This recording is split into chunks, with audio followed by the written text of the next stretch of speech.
Karoline Leavitt stood on the Hannity stage at Fox News, the spotlight illuminating the sharp cut of her deep blue suit as the 27-year-old White House press secretary braced for the high-stakes showdown ahead. Her heart pounded beneath the lights, moments after Robert De Niro had taken the stage and launched an unfiltered attack, declaring Trump a disaster and calling Leavitt his puppet. The crowd roared with a mixture of applause, boos, and whistles as Leavitt gripped the microphone tightly, her eyes burning with fire but her body steady. De Niro, armed with 2 Oscars and the weight of a Hollywood empire, clearly believed he could bulldoze over the young MAGA woman with bravado alone. But Leavitt, fortified by her Catholic faith and unwavering loyalty to Donald Trump, saw this moment as her crucible not just a debate, but her battlefield to flip the narrative and steal the spotlight from one of Hollywood's loudest liberal icons. As the studio lights blazed and the crowd settled into a buzz of anticipation, Robert De Niro stood center stage, his black suit tailored to his frame, his gaze cold and calculating like the mobster roles he once glorified on screen. As Sean Hannity introduced him with flair, calling him a Hollywood legend unafraid to speak his mind, De Niro wasted no time going on the offensive. Grabbing the mic, he declared with theatrical weight that Donald Trump was the biggest disaster America had ever seen and that Karoline Leavitt was merely a Gen Z mouthpiece parroting whatever script Trump fed her. The audience exploded, with MAGA supporters whistling in protest and liberals clapping wildly. The air in the studio instantly charged. De Niro leaned forward, his hand raised like a Broadway performer, sweeping the crowd with his eyes as he tore into Trump's legacy and Leavitt's inexperience. He mocked her age, scoffing that a 27-year-old had no right standing before the nation speaking for a man he deemed a con artist. He called her a lackey and threw in a dig about a recent signal leak, suggesting she was either incompetent or dangerously careless. Laughter erupted again as he turned directly to the camera, accusing her of being little more than a face Trump used to seem modern, while continuing to peddle outdated ideas. As Sean Hannity attempted to intervene, announcing that Leavitt would soon appear on stage to confront him directly, De Niro only leaned harder into the drama, daring her to face him, promising not to go easy, declaring he had battled bigger figures all his life and never lost. Backstage, Karoline Leavitt stood still behind the curtain, De Niro's words echoing in her ears, puppet clueless, mouthpiece. But her stance didn't waver. Her fists clenched, her blonde hair pulled tightly back, her jaw set. This was Fox turf, familiar ground, and she would not back down. She turned to her assistant and requested an old clip of De Niro praising Obama in 2016. When the assistant handed her the tablet, Leavitt smirked and told production to get it on screen. As she stepped into the light, high heels clicking against the floor and the ad break music fading, Sean Hannity raised his hand to introduce her, and the crowd erupted, half in cheers, half in mockery. Leavitt nodded briefly to Hannity, then fixed her gaze on De Niro, who sat relaxed with a smug smirk, expecting a young woman to crack under pressure. But Leavitt didn't come to fold. She gripped the mic and stood tall, her voice ringing across the studio with clarity and fire as she addressed him directly. "Mr. De Niro, I heard everything you said. You call me a Gen Z puppet, a clueless kid. You think your Oscars and your Goodfellas accent give you the right to humiliate me and President Trump on live television. You're wrong." The crowd quieted as she kept going, each sentence slicing through the tension. "You call Trump a gangster and me a lackey. But let's look at you. You live in luxury, star in flops, run hotel chains, and pretend to understand the American people. You're not a voice of truth. You're a relic playing pretend." Applause broke out on the MAGA side as Leavitt took a step closer to the table, locking eyes with De Niro. "You mocked me over the signal leak. Fine, I didn't run that chat. But you want to talk about accountability? Let's play something." The big screen behind him came to life, playing a clip of De Niro in 2016, grinning on CNN, praising Obama as smart and visionary. The crowd stirred. Leavitt turned to him, her voice cutting. "That's you praising Obama, the man Trump beat by reversing everything you applauded. So who's the real hypocrite, Mr. De Niro? You call me naive, but you stood behind a man Trump fixed.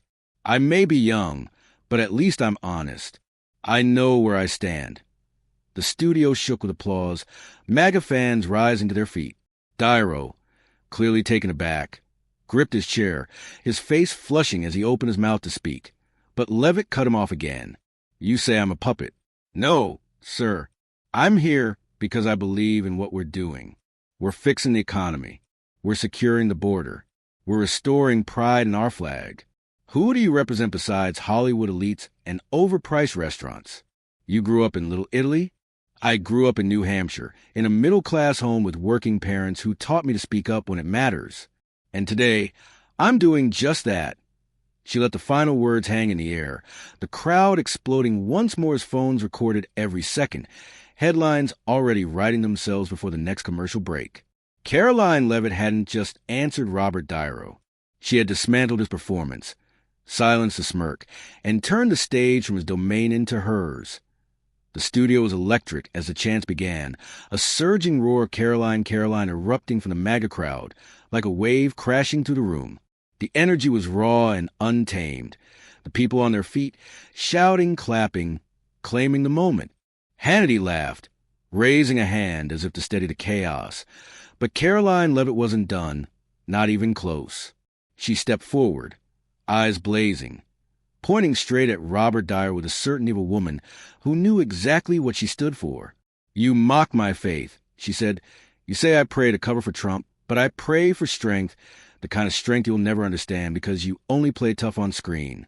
I don't need Oscars to prove who I am. I've got the American people behind me. Applause rippled again, louder this time, spreading like a brush fire across the studio, even pulling nods from the otherwise neutral corners. De Niro leaned back in his chair, hands trembling, the arrogance drained from his face, replaced by something unfamiliar unease. Leavitt stepped closer, her voice low but unwavering, piercing to the mic with surgical precision. You want the unedited truth. Here it is. Trump won because the people chose him, not you.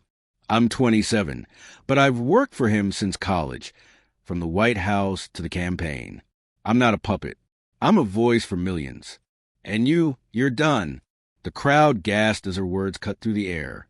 You mocked the faith of a nation, but your last film lost 40 million. What standing do you have to talk about success or failure? De Niro shot up, his face contorting in defiance. You think you're clever, huh? I've fought bigger than you my whole life. But even as he tried to summon fury, his voice cracked, the fire absent, and the crowd turned on him, whistling and laughing in mockery. Leavitt didn't blink. Her gaze was locked on him, her smile faint but loaded with finality. Fight who you want, but today you lost. I'm not here for your amusement. I'm here to show the country how wrong you are. She pivoted to the audience, lifting her hand. Who agrees that Mr. De Niro should retire? The room exploded.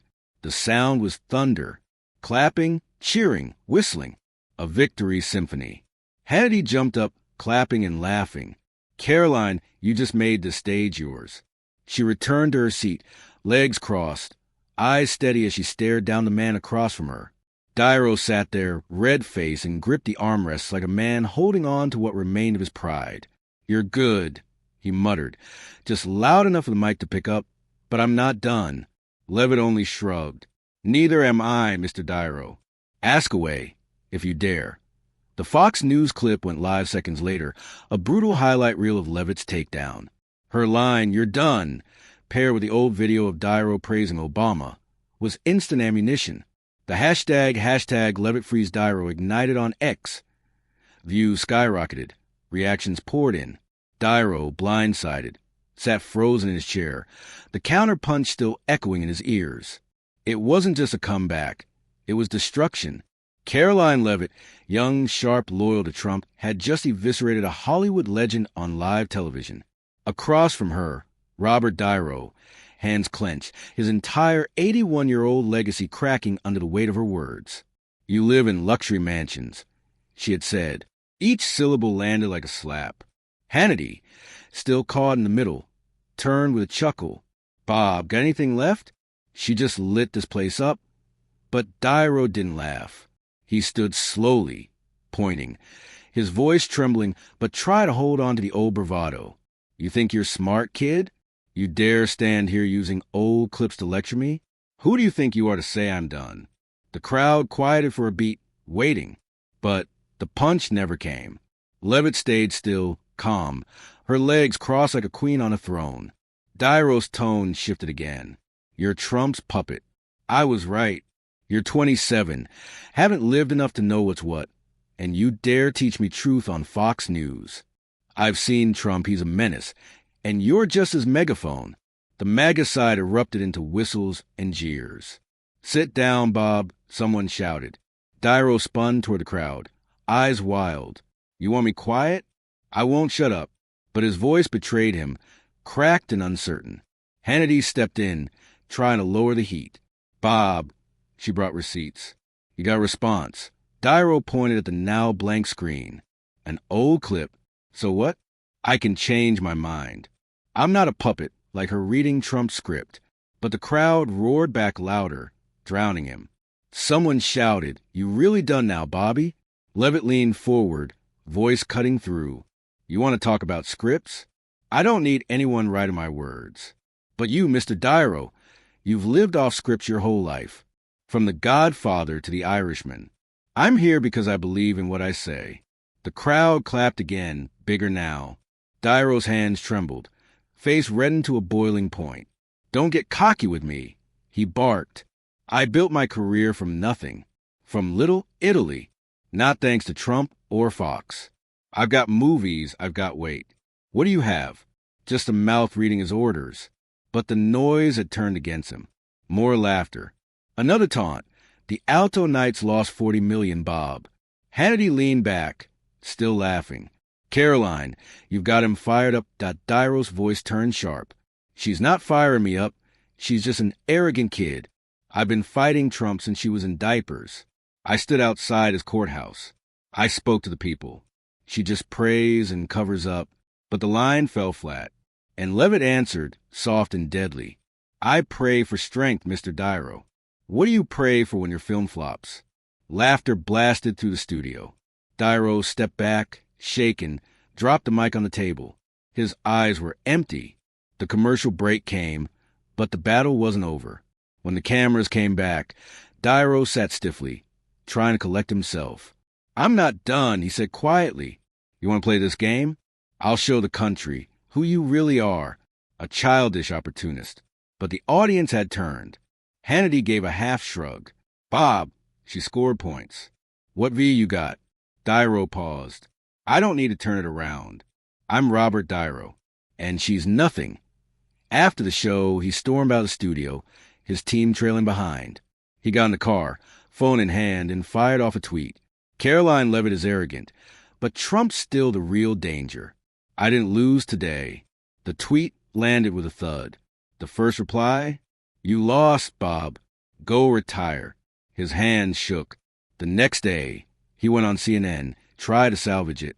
She thinks she's clever, but I've seen it all. She's just Trump's shadow. But the tide had turned. Fox News released a clip in full, and it spread like wildfire. Karoline Leavitt playing Dairo's old praise for Obama, followed by her line. You're done, Mr. Dairo. Dominated social media. The hashtag climbed to the top of X. Conservative influencers ran wild. One posted a pic of Leavitt mid-speech. Caption Gen Z 1, Hollywood 0. Another said, she's 27 and made Dairo tremble. This is MAGA's comeback queen. Memes flooded in. One showed Dairo red-face, captioned, when you think you're a gangster but get schooled by Gen Z. Even a Silent Irishman clip with her voice dubbed and hit 200,000 views in an hour. Karoline just showed Dairo that Fox News isn't Hollywood's playground. One post read, pulling thousands of retweets. Trump supporters dubbed her Killer Karoline. Trump didn't pick her for show. One fan tweeted, she's a real fighter. Meanwhile, Dairo's fans scrambled. Some tried defending him. He's a legend. They said she used cheap tricks. But others admitted it. I love Bob, but he got smoked. Another wrote, he thought he was untouchable. Karoline showed the country he's done. One meme hit hardest. A taxi driver still with the line, you talking to me? Yeah, and you lost. The clip of the studio laughing when Leavitt mentioned the Alto Knights' $40 million flop got shared thousands of times. Comments poured in. She turned Bob into a joke. Fox News posted it proudly. Karoline Leavitt teaches Robert Dairo a lesson in truth, and as the